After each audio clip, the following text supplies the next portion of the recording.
internet. It's review time, but it's not like, the regular review I planned. This is a modern review, I guess. Modern review. I saw 2 movies today, back to back. So the first one I saw was the Teen Titans Go to the movies, and that's what we're going to be reviewing first. So, if you don't know about Teen Titans Go, I don't know how you haven't heard of this show. It's a show on Cartoon Network. It's one of their most successful shows. It is a reboot, technically a reboot of the original Teen Titans show, which came out a decade ago. Teen Titans Go has had, let's just say, a rough reputation. And I've seen some of the episodes. For example, I saw the infamous Waffles episode. So, yeah, everything you heard about Teen Titans Go is correct. It's not a good show. I get it. I get it. It's for small children. But still, little kids deserve better. Because they don't know better. They don't know anything. You have to show them good content. That way they know what good content is.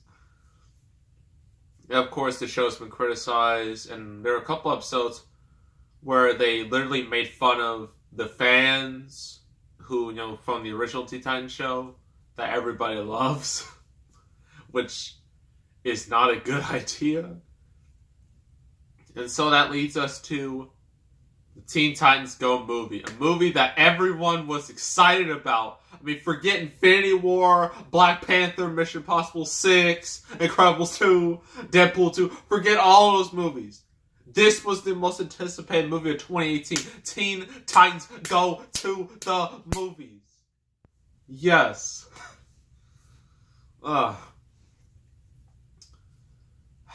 Now, when this movie was first announced, it was announced last year, out of nowhere. I noticed it had it was released roughly not really roughly, literally the same weekend as the Emoji Movie, and I'm just like, that's not a good sign. I think it's a conspiracy to why it was released the same weekend as the Emoji Movie, and I thought of the worst, but then when I saw the reviews of this movie, they were so high. The movie's at 90% on Rotten Tomatoes. I don't know why. I don't know. I was I don't know why. I don't know how. This is strange. It reminded me when I was 1000% against the SpongeBob movie, Sponge Out of Water. I was just this movie must die. I can't let this movie live. And then it got such good reviews, and it made a lot of money. This movie won't make as much money because SpongeBob is a much bigger franchise than Teen Titans. Sorry, that's just the truth. But yeah, that Rotten Tomatoes score was pretty shocking. So I went to see the movie. Before we get to the actual plot of the movie, there's a short before the movie. It was for DC Supergirls. That show that's been going around with all the women in the DC universe that's aimed towards kids. Yeah, that show. It was all about Batgirl, and the animation was nice, but I don't know, it didn't really click with me. And then we get to the movie. When you hear people comparing this movie to Deadpool, it's basically a PG Deadpool. They're not lying. This movie is meta. It is so extremely meta that it breaks your mind. It breaks all continuity. And yeah, this movie's pure insanity. So the plot is Teen Titans, Robin, Cyborg, Starfire, Beast Boy, Raven, the Five. They're all treated like jokes, and they should, because this is Teen Titans Go after all. Everybody treats them like jokes. The first villain they fight is the big old inflatable dude, and there's they pop his butt, and there's a long fart joke. And during that moment, a little part of me died. I was just when will this end? he called the Balloon Man calls them a joke. All the DC superheroes, Batman, Superman, Wonder Woman, Green Lantern, Flash, Aquaman, Shazam, uh, Swamp Thing, the Atom. They all call them jokes, and Robin is just like, I want a movie about me, and I'm like, wow, you are so selfish, Robin. What about your friends? Like, come on. That just felt really selfish to me. But he wants his own movie, and then they realize in order to get a movie, they need an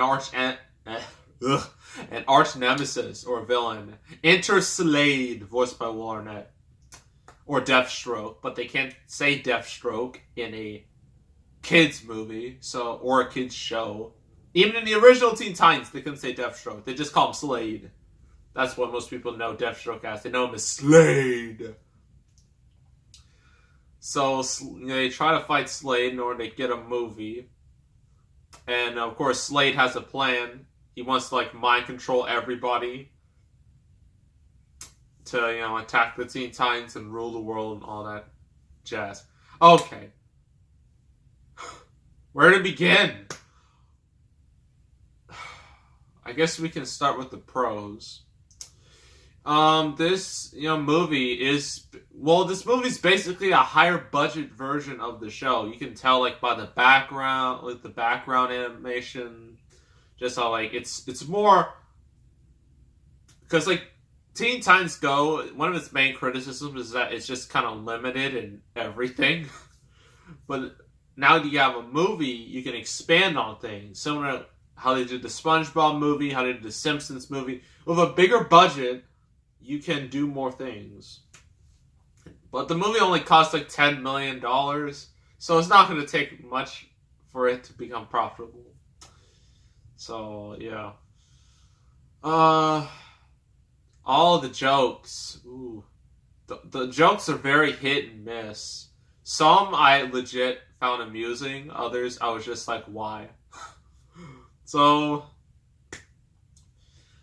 some of the jokes, I'm trying to remember. Oh yeah, the best joke was when this is a spoiler warning. Spoilers! If you don't care about this movie, then you're good to go. If you do care, just ignore what I'm about to say. So there's a part of the movie where they're on these little time bikes, basically, and they're the way they want to do it, their plan, is by getting rid of all the major superheroes, they'd be the only superheroes. And so they just destroy all their origins. And they took away Wonder Woman's lasso. They just basically tried to kill Aquaman.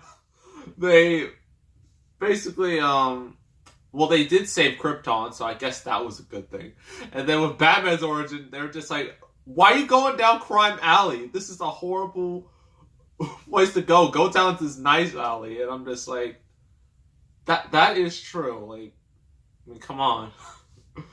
But then when they go back, to the present, they realize that was a horrible mistake, that they just go back. They save Aquaman, they cause Krypton to blow up, they bring Wonder Woman back her lasso. The most hilarious thing with Bruce Wayne's parents, Raven, she just gets a pearl necklace, just puts it on Martha, and then she just pushes them right to gunfire, and then they die. That was the funniest moment in the entire movie. That was high quality comedy right there. That was great.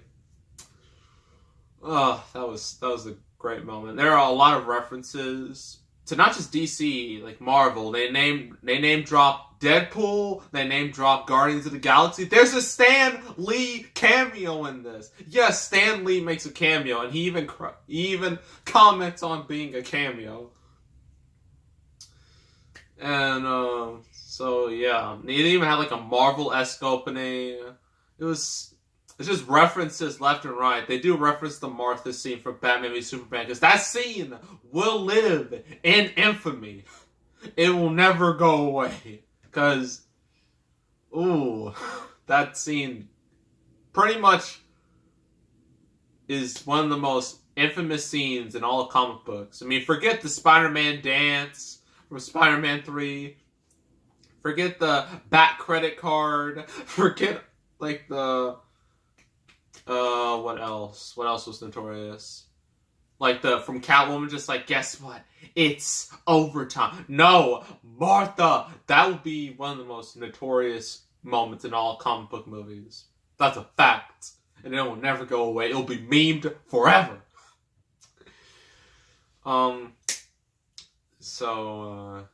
Yeah. There was also a Lion King homage. And I did like all the DC characters in the Disney format. That was kind of nice.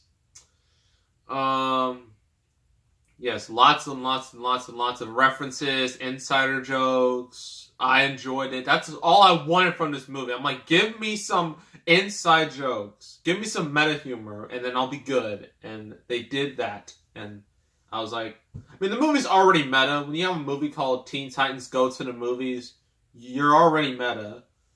I mean, I was like, the more meta, the better. The more entertaining it will be. Yeah, the voice acting is nice. What else? Did I miss? Oh! Big spoiler. Mid-credits scene. Now, I'm gonna throw a truth bomb at you. Here's the thing.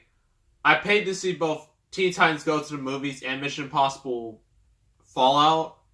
And so, in order for me to see both, I had to leave Teen Titans Go to the Movies like right as the credits started, so that way I could go to see Mission Impossible Fallout. I didn't know there's a mid-credits scene. In this mid-credits scene, there's the original Teen Titans. Yes, I'm not making this up. There's original Teen Titans.